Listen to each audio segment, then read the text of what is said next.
Three forces in equilibrium. You may get a problem like this where we're asked to find the single force necessary to maintain the object shown in equilibrium, and we've been given two forces and the angles at which they act. Well, the first thing to do is to find the vertical and horizontal components of each force. So with this 30 Newton force, the vertical component across the angle here will be 30 cos 22. The horizontal component will be 30 sine 22. For the 25 Newton force, resolving across the angle gives 25 cos 73, and a horizontal component of 25 sine 73. We now need to simplify this situation by finding the vertical and horizontal resultant of each of these. So, in the upwards vertical direction, we have 30 cos 22 going up and 25 cos 73 going down. So the resultant will be 30 cos 22 minus 25 cos 73, which comes out at 20.5 newtons.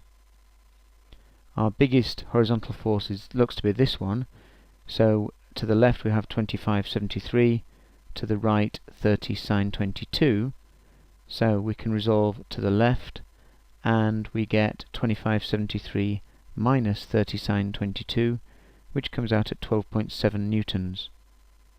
If the value here came out negative, it would mean that the force actually acted to the right rather than the left.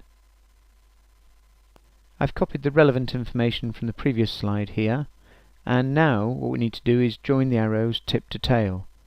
So I'll start with my 20.5 Newton arrow going up, add on my 12.7 Newton arrow to the left, and the resultant will go from the start here to the finish here.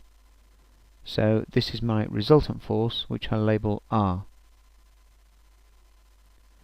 We can now find the magnitude of the resultant by Pythagoras. So R squared is 12.7 squared plus 20.5 squared, giving R a value of 24.1 newtons. Force is a vector, so we must state its direction, and I'll label this angle alpha, and then I can say that tan alpha is equal to the opposite of 12.7 newtons over the adjacent of 20.5 newtons, meaning alpha is 31.8 degrees. Back to the original diagram, and I can now label the resultant of these two forces acting like this. It has a magnitude of 24.1 newtons and acts at an angle of 31.8 degrees to the left of straight up. To balance this force, we would need a force of the same magnitude in the opposite direction, represented by this red arrow. So this also would need to be 24.1 newtons and would need to act at an angle of 31.8 degrees to the right of straight down.